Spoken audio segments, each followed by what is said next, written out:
pemirsa, menurut Anda berapakah jumlah tokoh-tokoh di dunia yang dapat mengubah kehidupan kita saat ini? 5, 10, atau 30? Nah, kalau kita mencarinya di Google, kita akan menemukan lebih dari ratusan nama dalam kategori penemu yang dapat mengubah dunia. Kenapa hanya sedikit yang terkenal? Karena mungkin mereka tidak mematenkan penelitiannya. Atau mungkin mereka juga tidak meneruskan penelitiannya. Dan yang terakhir, mungkin mereka juga tidak memasarkan penemuannya. Contohnya Alexander Fleming. Penemu antibiotik penisilin ini telah melakukan penelitian selama bertahun-tahun. Sampai pada akhirnya mengumumkan hasil penemuannya tahun 1929. Nah, setelah itu tidak ada kabar lagi. Nah, baru 10 tahun kemudian ada dua peneliti bidang kedokteran yang bernama Howard Walter Florey dan Ernst Boris Chain yang memurnikan penisilin penemuan Alexander Fleming tadi dan akhirnya diproduksi besar-besaran hingga tersebar ke seluruh dunia pada tahun 1945. Ya pemirsa, kemajuan di berbagai bidang membuat kesadaran orang-orang kreatif saat ini semakin tinggi akan pentingnya memasarkan penemuan-penemuan mereka. Nah, berikut adalah beberapa tokoh di antaranya. Banyak sekali tokoh di dunia yang meraih kesuksesan karena ide kreatif yang dimilikinya. Berikut ini beberapa di antaranya. Walter Elias Disney. Walter Elias Disney adalah produser film, showman, animator, dan pendiri Disneyland. Kesuksesan Walt Disney terletak pada kemampuannya yang disebut Imagineering atau Imagination dan Engineering. Strategi kreatif inilah yang membuat perusahaannya memiliki pendapatan tahunan sekitar 35 miliar US dollar. Stephen Paul Jobs. Produk Mac, iPod, dan iPhone adalah brand terkenal dari perusahaan Apple Inc. yang didirikan Steve Paul Jobs. Bersama Steve Wozniak, mereka menjadikan Apple salah satu perusahaan paling berpengaruh dalam perkembangan teknologi dunia. Bentuk indah, elegan, sederhana, namun powerful menjadi ciri khas produk Apple. Kecintaan dan keyakinan serta visi jauh ke depan menjadi jalan kesuksesan Steve Jobs. Lawrence Edward Page dan Sergey Mikhailovich Brin. Larry Page bersama Sergey Brin mendirikan search engine terbesar, Google. Hanya dalam waktu 10 tahun, mereka menempati posisi 5 besar warga terkaya di Amerika dan menjadi top 30 orang terkaya di dunia. Rahasia sukses mereka karena fokus pada inti perusahaan dan ekspansi.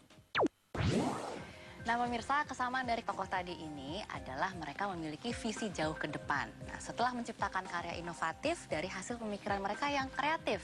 Nah, ketika kita berbicara mengenai kreatif, itu terdengarnya mudah sekali gitu ya, kalau diucapkan. Tapi sebenarnya susah nggak sih untuk dikerjakan, untuk menjadi kreatif? Nah, di sini saya udah ada buku contekan nih pemirsa. Ada 101 Creative Notes karya Yoris Sebastian. Nah, di sini ada 101 cara yang bisa menginspirasi kita untuk menjadi kreatif. Nih, saya bacain aja ya pemirsa ya. Nggak ada yang pemirsa, ini sebenarnya penulisnya udah ada di sini. Mas Yoris Sebastian, selamat datang di One Fine Day.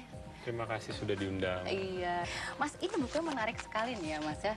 Nah, tapi sebenarnya yang paling menarik buat saya itu yang nomor 5. Nomor 5? Yes, yaitu break your routine. Oh iya. Emang bener ya, kalau kita melakukan kegiatan yang rutin, itu kita jadi nggak kreatif gitu ya Mas ya? Sebenarnya ya ada orang yang misalnya karena sudah berkeluarga, ada orang yang karena harus bekerja, ada orang yang karena harus kuliah misalnya gitu ya. Itu semuanya punya rutinitas sendiri. If you cannot change your routine, change how you do it. Yang dirubah tuh cara menjalani hidup tadi. Sama misalnya kayak saya dulu kerja di Hard Rock Cafe, semuanya hingar-bingar gitu ya. Sesekali saya mentok gitu nggak punya ide, saya bilang ya udah kali ini saya mau pulang cepat, saya tidur. Besok pagi-pagi jam 6 pagi saya ke Hard Rock dalam keadaan sepi, saya duduk. Saya merhatiin aja. Itu mendadak karena saya keluar dari rutinitas saya. Biasanya bangun siang, baru datang ke Hard Rock, malam sampai pagi. Tiba-tiba saya break my routine, saya tiba-tiba change how I do it, ya kan, saya rubah bagaimana caranya, mendadak saya dapat banyak ide baru. Jadi sebenarnya kita memang tidak bisa menghilangkan rutinitas kita, pekerjaan kita, tapi kita bisa merubah cara melakukannya. Nah Mas, tapi ini kembali lagi ke pertanyaan mendasar nih. Sebenarnya kenapa sih kita harus kreatif gitu loh? Menjadi kreatif tuh buat saya menyenangkan di posisi apapun, karena gini, Dengan kreatif tuh saya bisa membuat orang melakukan hal-hal yang dia tidak biasa lakukan. Misalnya tadi kan bikin Alec Monday, hari yang biasa sepi, jadi rame banget. Itu yang membuat kita jadi unik. Itu yang membuat every business is a creative Jadi business. interaksinya itu sangat penting sekali ya, karena dengan interaksi, dengan mendengar, itu juga akan Riset. menimbulkan ide-ide baru gitu ya, Riset zaman sekarang kan internet. yang gratisan ya. Jadi kita bisa membaca dan membuat apapun yang kita lakukan bisa sedikit lebih kreatif dibandingkan orang lain. Ketika menjadi general manager di Hard Rock Cafe di Jakarta, itu usianya sangat muda sekali pemirsa, 26 tahun. I came with the wrong reason. Maksudnya saya cuma pengen main-main aja, but I stay for the right reason. Saya stay karena ternyata gila ya. Hard Rock Cafe is bigger than that gitu loh, bahwa Hard Rock Cafe itu jadi kayak dasar dari apa yang saya kerjain sekarang ya, sangat inovatif tapi juga tetap mikirin lingkungan, everything tuh just nice. Akhirnya saya jadi bener-bener fall in love sama Hard Rock Cafe, jadi belajar dan kerja aja saking senengnya tuh kerja 7 hari seminggu karena suka gitu kan. Jadi akhirnya pada saat ada kesempatan GM lokal pertama, saya yang dapat kesempatannya. Tapi jadi pada saat saya jadi GM di usia 26 itu sebenarnya ada perasaan takut. Bisa nggak ya, maksudnya I'm so young gitu, tapi oleh GM saya dikasih yang Amerika dulu ya, yang trainer saya, dia bilang maturity itu bukan how old are you, tapi how you make decision. Dan kita ngelihat sepanjang perjalananmu di Hard Rock Cafe, you make a good decision. Nah itu dia tuh kisah inspiratif ya. Jadi pemirsa yang muda-muda juga bisa mengejar mimpinya, nggak ragu-ragu gitu ya Mas ya. Nah ini juga seperti yang dikatakan oleh Steve Jobs, your time is limited, so don't waste it living someone else's life. Nah ini setuju dong ya Mas ya? Setuju banget.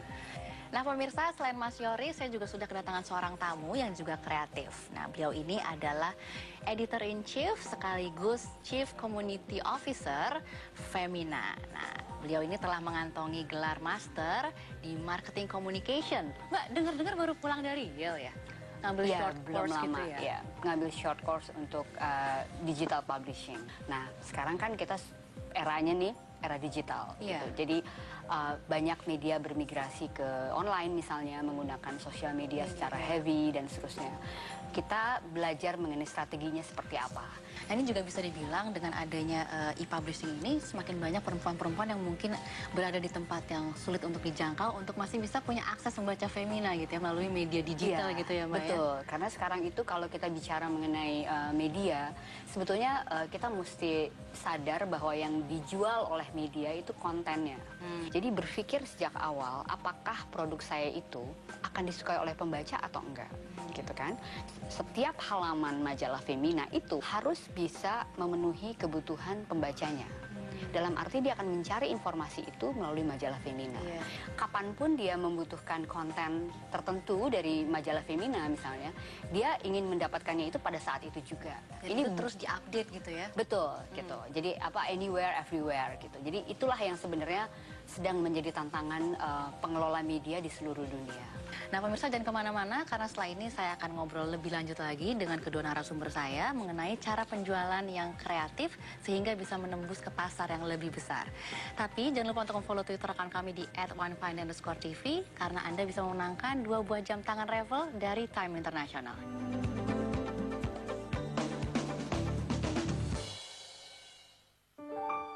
Seiring langkah membangun negeri,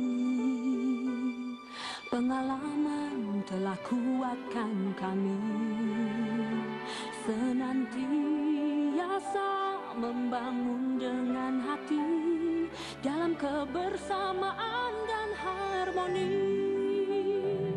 Kebutuhan Anda, kekuatan kami, keluarga tumbuh kokoh abadi, kesetiaan kami dari hati, Agung Podomoro untuk harmoni.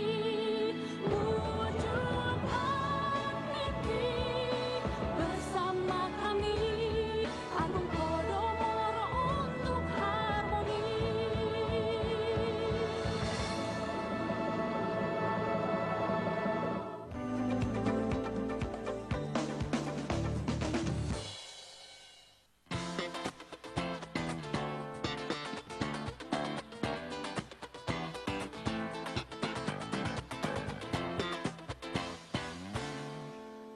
Ya, terima kasih teman-teman dari Urban Vibe.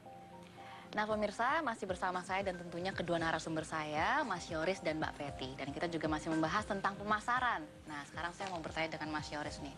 Sebenarnya gimana sih caranya untuk menguasai kreatif marketing gitu loh? Ya intinya bagaimana kita mencoba selalu untuk mencari cara-cara baru, cara-cara berbeda dalam melakukan out of the box, dalam melakukan sesuatu yang berhubungan dengan marketing gitu. Tapi pas execute itu inside the box. Dan sebenarnya gini, saya juga ada rumuskan 70-20-10 ya. Maksudnya oke lah 70% sesuatu yang normal atau enggak 70% continuous improvement. Tapi ada 20% dan 10% kasih porsi untuk yang sedikit lebih jahil, sedikit lebih eksploratif, sedikit lebih kreatif gitu. Jadi tadi misalnya Femina masuk ke digital, jangan sampai yang printnya yang sekarang masih jadi primadona terus nggak diapa-apain, tetap diapa-apain. Tapi kalau Femina nggak bergerak ke digital yang 20-10% ini, jangan kaget kalau nanti si digital ini malah jadi 70% in the future. Iya, betul-betul. Nah, menurut Mbak Fetty, apakah sosial media ini bisa menjadi tools yang tepat gitu Mbak? Untuk marketing. Banyak sekali situs sosial media yang ternyata memang disukai oleh pasar kita di era ini gitu. Itu biasanya digunakan untuk word of mouth gitu. Karena kalau pesan itu menarik, maka viralnya tuh memang cepat ya gitu. Retweet itu buat seorang marketers yang menggunakan sosial media itu adalah keberhasilan ya. Lalu misalnya sekarang kita mengenal ada yang namanya influencer, atau mungkin kalau di Twitter dan Facebook kita menyebutnya sebagai buzzer. Dia berfungsi mewakili produk untuk mengatakan produk ini menyenangkan buat dia, bagus, gimana kalau kamu ikut juga membelinya. Jadi kalau buat saya mungkin sosial media itu bagus untuk word of mouth ya. Nah ini kembali lagi nih ke Mbak Fetty ya.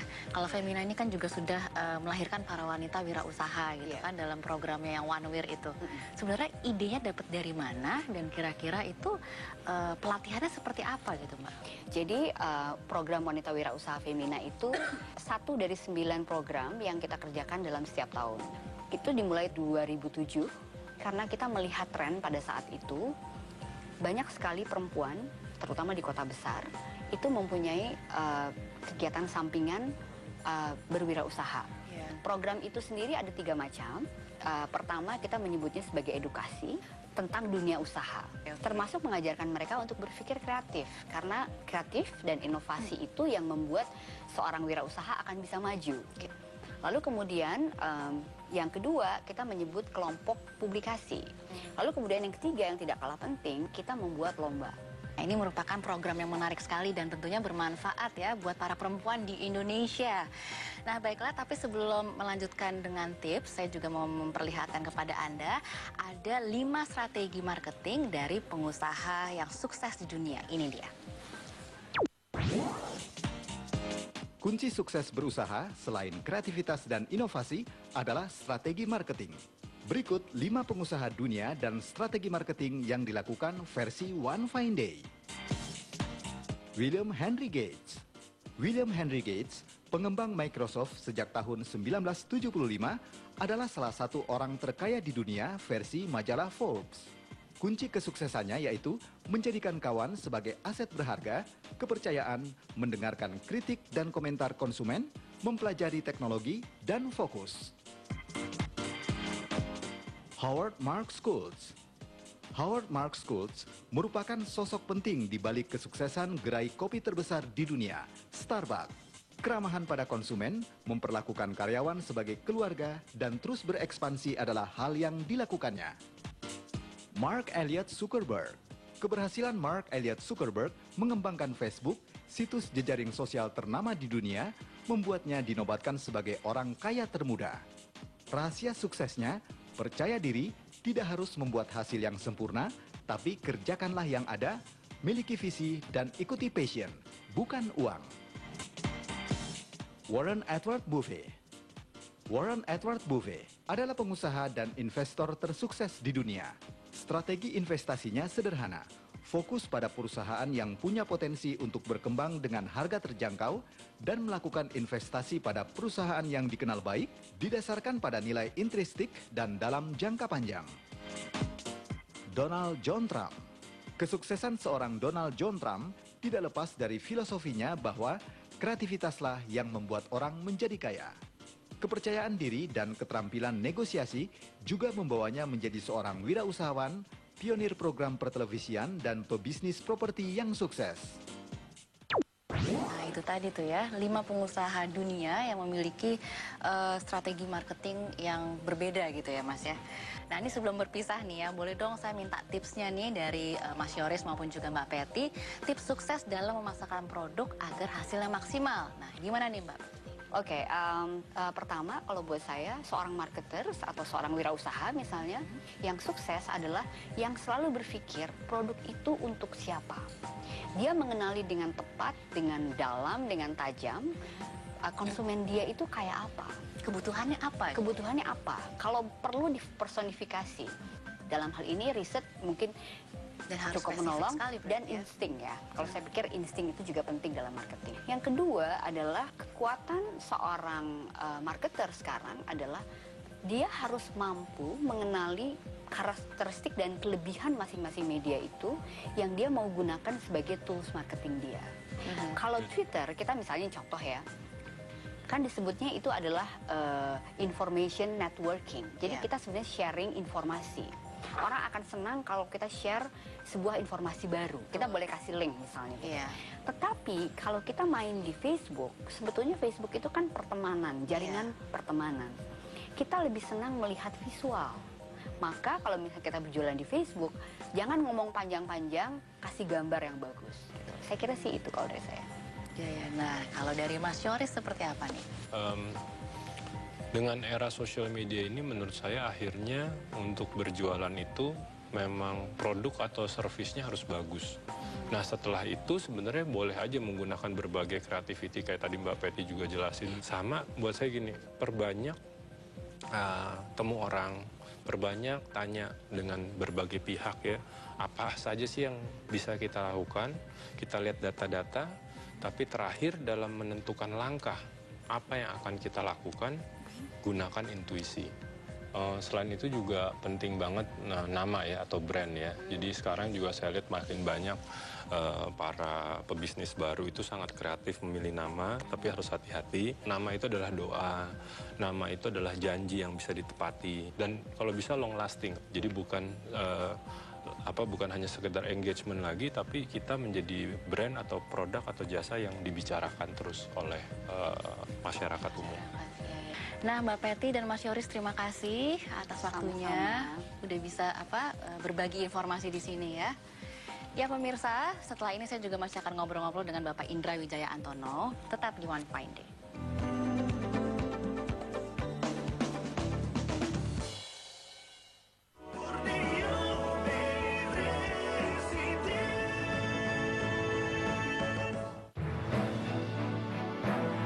Hunian idaman, investasi masa depan, Borneo Bay Residen yang terbaik untuk keluarga.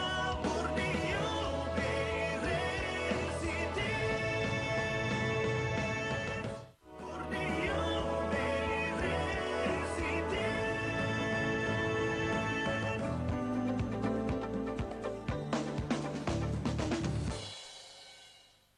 Ya pemirsa, kembali lagi di One Fine Day dan kami juga masih membahas tentang kreativitas dalam dunia marketing. Kali ini sudah ada Bapak Indra Wijaya Antono. Apa kabar Pak? Nah, tadi kita juga sudah sempat melihat ya beberapa cara dalam melakukan strategi pada marketing. Dan dengan majunya dunia teknologi, strategi marketing pun juga mengalami perkembangan ya Pak ya? Iya, memang seperti strategi marketing sekarang ini sangat berubah ya. Teknologi ini adalah membantu kita di dalam berinteraksi, berkomunikasi. Kita juga bisa memberikan informasi yang cepat, waktunya tepat gitu loh kepada masyarakat atau para konsumen yang memang memerlukan informasi-informasi terhadap mungkin produk yang kita kembangkan gitu loh. Jadi memang ini pemanfaatan teknologi terhadap dunia marketing itu istilahnya simbiosis mutualisme. Ya. Jadi semuanya saling menguntungkan gitu, Sarah. Ini saya setuju sekali dengan Pak Indra nih.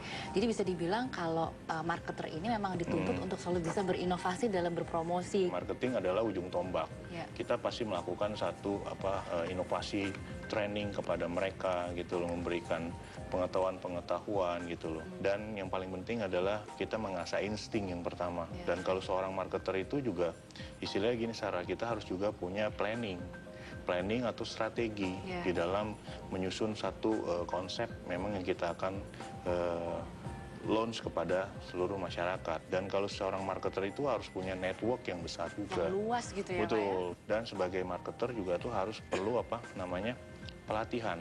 Pelatihan ini bukan hanya sekali tapi berkesinambungan. Jadi memang sebagai seorang marketer kita tidak pernah berhenti belajar.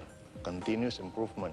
Jadi seorang marketer juga tuh harus bisa membaca daripada situasi pasarnya, bagaimana kondisi daripada perekonomian, dan bagaimana kita bisa memberikan satu inovasi produk yang begitu diminati. Dan paling utama sebagai marketing adalah marketer ini, terutama di kami, adalah kita setiap meluncurkan satu produk, yang pasti kita melakukan riset yang mendalam.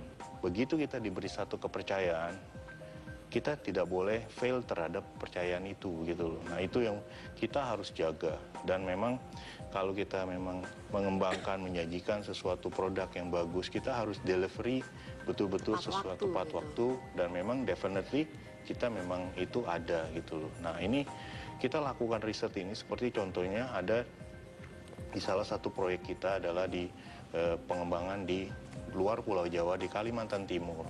Ya kan, tepatnya di kota Balikpapan, di mana di sana dikembangkan namakan Borneo Bay. Nah, Borneo Bay Resident ini kita kembangkan kenapa? Karena kita lihat pasar, karena industri perminyakan, Iya, ya kan, banyak sekali di banyak situ ya. sekali, dan mungkin juga banyak foreigner dari luar negeri jadi di sana, dan diperlukan satu konsep yang internasional juga dengan konsep super block mixed use. Nah, ini menarik sekali nih pemirsa. Nah, saat ini Agung Podomoro Land memang sedang mengembangkan sebuah super blok, tepatnya di kawasan tepi laut, di tepi Selat Makassar di kota Balikpapan. Nah, Anda ingin tahu seperti apa super blok ini dia. Balikpapan, kota yang terkenal dengan sebutan kota minyak ini, dipilih Agung Podomoro Land untuk kembali membuktikan komitmennya dalam memberikan yang terbaik bagi masyarakat. Dengan didukung oleh tim marketing yang solid dan handal sebagai ujung tombak pemasaran, Agung Podomoro Land siap meluncurkan karya terbaiknya. Di kota tepi laut ini, kini sedang dikembangkan sebuah proyek besar, yaitu kawasan Superblok The Plaza Balikpapan yang kelak akan menjadi ikon baru kebanggaan masyarakat Balikpapan. The Plaza Balikpapan dengan luas kurang lebih 8 hektar ini sebagian akan dibangun di kawasan reklamasi dan dilengkapi dengan apartemen Borneo Bay Residences, hotel, pusat perbelanjaan baru, serta area penghijauan yang nyaman. Dilengkapi berbagai fasilitas berkelas yang bisa dinikmati para pengunjung maupun penghuni. Berada di lokasi premium dan sangat strategis di kawasan pusat bisnis dan perkantoran, serta pusat pemerintahan kota Balikpapan dengan pemandangan Selat Makassar yang eksotis. Sebuah perencanaan tata kota, yaitu pembangunan Coastal Road, akan melintasi kawasan Superblok The Plaza Balikpapan ini dan menjadi jalur penghubung antara Bandara Internasional Sepingan dan Pelabuhan Semayang. Sehingga akses menuju dan dari kawasan ini akan sangat mudah dan cepat. Hunian vertikal Borneo Bay Residences yang terletak di dalam kawasan The Plaza Balikpapan ini pun hadir memenuhi kebutuhan masyarakat kota Balikpapan yang umumnya adalah kaum urban yang dinamis, stylish, serta memerlukan hunian yang nyaman dan praktis. Mengusung konsep smart home, yaitu teknologi pada sistem keamanan untuk kemudahan dan kenyamanan penghuninya, serta dilengkapi fasilitas internal berkelas eksklusif. Borneo Bay Residences, hunian tepi laut ini menawarkan kenyamanan tinggal di perpaduan sempurna kehijauan alam Kalimantan dan birunya tepian Selat Makassar. Nikmati suasana yang berbeda. Green and Blue Harmony at Borneo Bay Residences. Luar biasa sekali ya Pak ya? Betul sekali, Sarah. Kalau sudah terwujud itu pasti menakjubkan sekali Iya, gitu Pak. Gitu. Jadi memang ini adalah bagian dari riset visi gitu, dari visi kami untuk membuat satu perubahan yang berarti di salah satu di Balikpapan. Jadi kalau kita lihat dari latar belakang secara makroekonomi gitu, mungkin pertumbuhan Balikpapan 2011 itu juga mungkin angkanya sekitar 8%, 8,6%. Pertumbuhan ekonomi tahun 2012 dia naik lagi sampai 10,11. Secara nasional mungkin pertumbuhan itu 6%, ya, 6 sampai 6,5%. Jadi kalau kita melihat seperti pertumbuhan perekonomian seperti ini sangat baik sekali ya. Jadi memang karena di Balikpapan ini kita lihat banyak sekali perusahaan-perusahaan tambang, perusahaan minyak, alat-alat berat gitu loh. Nah, jadi itu sangat baik gitu loh. Jadi kita lihat dasar-dasar ini mereka membutuhkan satu konsep. Sebenarnya Borneo Bay ini adalah pengembangan daripada yang sudah kita kembangkan adalah di Plaza Balikpapan gitu. Balikpapan tadi, Betul Pak, ya kan. Jadi itu yang memang kita kembangkan menjadi satu hunian yang terintegrasi dengan komersial, dengan hotel nantinya gitu loh. Jadi one stop living. Semoga proyek ini segera terwujud dan masyarakat Balikpapan juga bisa menikmatinya ya. Terima kasih Sarah. Ya pemirsa, sekarang saatnya kuis Twitter One Fine Day. Pertanyaannya adalah, ada berapa cara untuk menjadi kreatifkah yang ditulis oleh Yoris dalam bukunya? Tweet jawaban Anda sekarang juga karena Anda bisa memenangkan 2 buah jam tangan travel dari Time International. Ya pemirsa, semoga acara pada malam hari ini dapat bermanfaat buat Anda. Selamat berakhir pekan. Sampai jumpa. Strawberry leaf shining in the summer sun. Canary teeth glowing there for everyone. You fell asleep under the cherry tree. La la la la la la, it's a beautiful world we're all in. Your winter's been